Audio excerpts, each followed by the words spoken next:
No, it really was the it was one of those things where as soon as it presented itself as an idea, I was like, oh yeah, there's an album right there.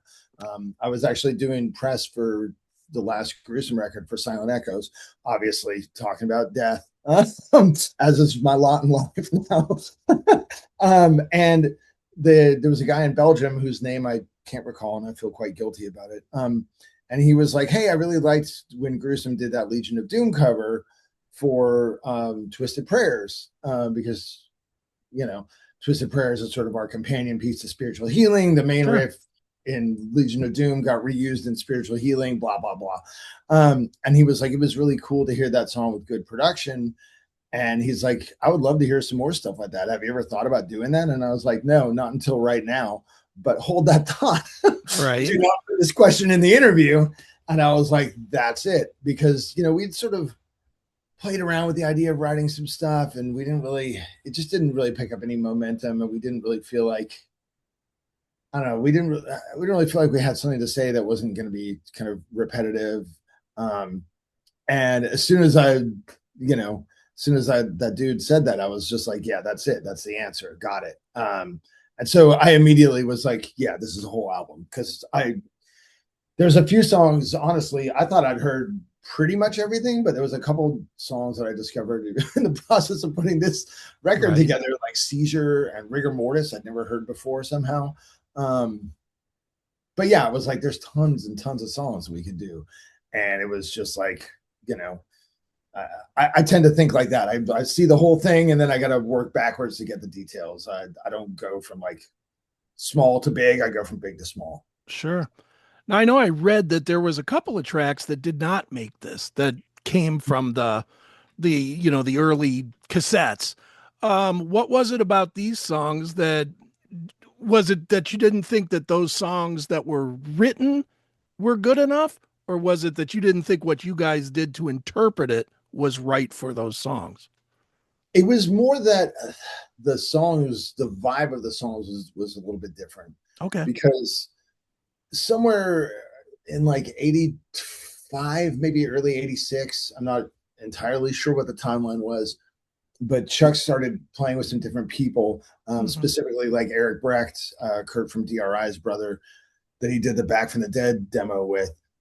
And this was sort of at the height of, or the beginning of, I guess, like the crossover kind of thing where there was like this kind of like arms race in terms of beats per minute, like who could be, Sure. was punk and hardcore going to be faster or was metal going to be faster? And the tempos started really creeping up into these sort of like proto blast beat kind of tempos. And honestly, that's some of my favorite stuff from before Scream Bloody Gore. Like I really love it, but there's not that much of it. There's only like three or four songs. Hmm. And when we demoed those songs and then played them with these songs, it was like, this sounds like a different band. Like it doesn't, you know what I mean? It just the vibe was Hmm. kind of not matching. Um, and I know like Rick, much like Chuck, is not the biggest fan of these kind of like, quadruple time tempos. Like, you'll never hear Rick like blasting Scum. It's like Slayer, Hellhammer, like that's his lane. Sure. And me, I love that stuff. But and Chuck very much was of that same kind of mindset. Certainly, by the time he was doing spiritual healing, it's very well documented that he did not care for blast beats. Sure. Um, Oh yeah. so yeah, it was just more about really like putting together a group of songs that all sounded like they belonged on the same release. Right on. Well, as a fan that'll rival you of death, I would like to hear these songs at some point. So please put them out.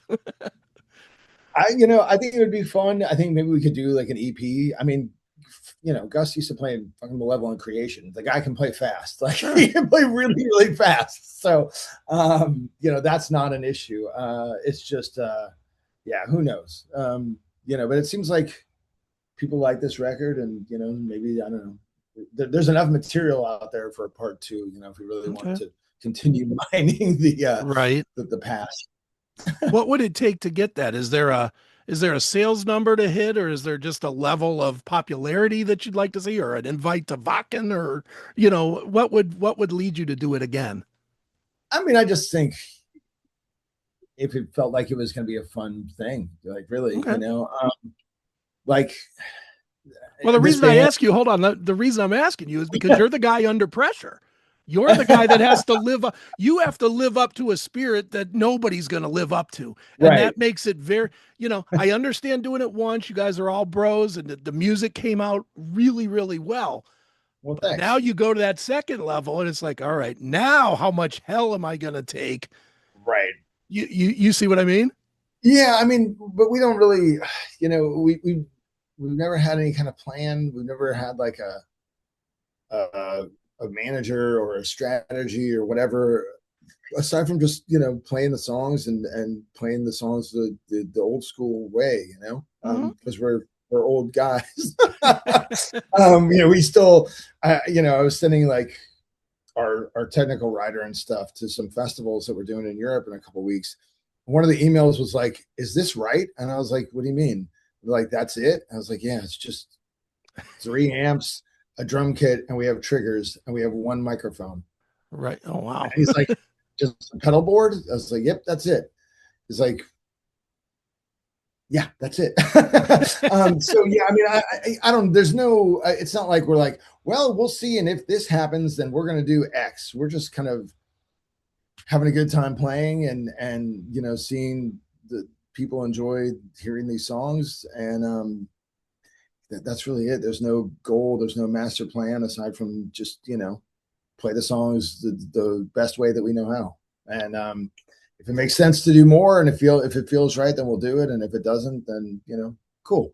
Right on. Is it when you say if it makes sense to do more and if it feels right, does that mean recording wise or does that mean, I mean, you're getting ready to go out for 2 months to play these. Is that where you're looking for it to feel right or is it just response to the record? It's both, Okay. I mean, it's also going to be like when we go out and play, are people going to be like, yeah, yeah, yeah, okay, which of hell, who cares, like we just want to hear pull the plug again or whatever, Mm, I don't know.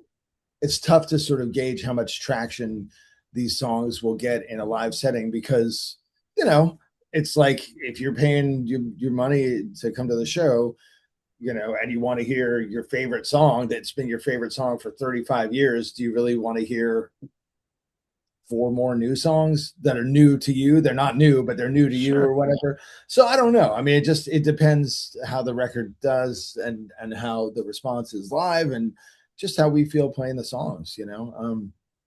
And yeah, I mean, we're very happy that the record's out, and I think it's it's just premature to think too much about the future aside from the next set of shows. Right on. Well, speaking of those shows, like I said, you go out on tour, what, next week, I think is when you play the first festival that the what, Yeah, Rockstad or whatever. yeah, it's Yeah. it's right at the end of the month, so yeah. Yeah, so we're feeling good. We're ready. Hopefully people have time to sort of digest the album a little bit. Not that we're going to be playing like the whole record straight through or whatever, but now we're kind of the first tour we did, the first sort of cycle was all of Leprosy and some of Scream Bloody Gore, and then the second cycle was all of Scream Bloody Gore and some of Leprosy, and now we have three records to kind of pull from. So you're still going to hear a whole bunch of your favorite songs, and then Right you'll on. also hear some of these, and hopefully they'll become some of your favorite songs too. Who knows? Right on. Well, if anybody listens to it, as a Death fan, I'll say it straight out. Anybody listens to this will put it right in their catalog. It just fits. It fits perfectly with listening to the Death stuff, the classic stuff.